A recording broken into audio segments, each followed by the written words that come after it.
Hello， 大家好，这里是小箱子。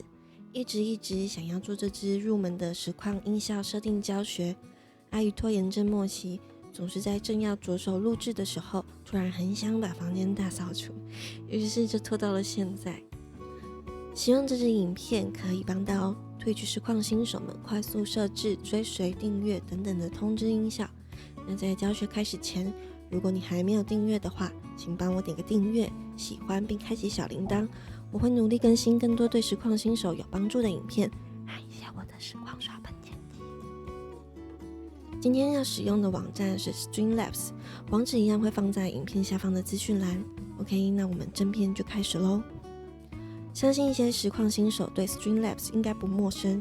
因为它也有自己的 OBS 可以使用，在设定上跟黑色的 OBS 差不多，甚至两边的设定是可以互相导入，交换使用都算是蛮方便的。我们进入 Streamlabs 网站之后，点选登录，串联你要使用的实况平台。这边呢，我们一样用 Twitch 做示范。登录之后，选择授权，就会进入仪表板。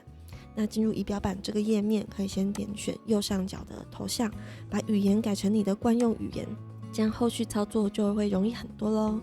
接着我们看到左边这排选项，点选通知方块。这个页面就包办了你实况上基本用得到的所有音效，包括追随、订阅、小起点、揪团等等的。我们先点到关注这个分页，依照你喜欢的选择版面、通知动画出现的方式、显示的文字讯息去设定。那图像跟声音它都有提供内建的选择给你，你也可以自己上传你自己制作的图片、动画或是声音。那记得设置完成之后要移动到最下面选择储存。其他像是订阅、小起点或是揪团设定都是一样的操作方式，每一种不同的通知你都可以分别设定不同的音效，这样即便你在游戏基站不方便跳窗查看是什么通知，也可以分得出来当前是有人追随还是订阅啦。通知都依照自己的喜好设定完成之后，点击复制上面这个超连结，然后打开你的 OBS， 新增一个浏览器，然后把超链接贴到网址这个栏位，这样子 OBS 的设定也完成啦。接着可以回到 Streamlabs 页面，上方有一排测试按钮，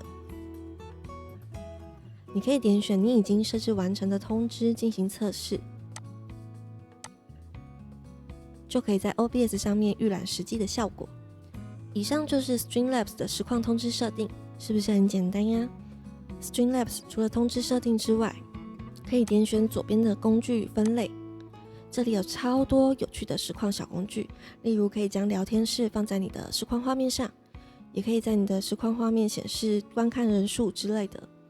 通知设定完成，你们可以到这个分类来找看有没有你感兴趣的工具，把这些小工具一起加入你的实况画面，让你的画面可以变得更丰富有趣。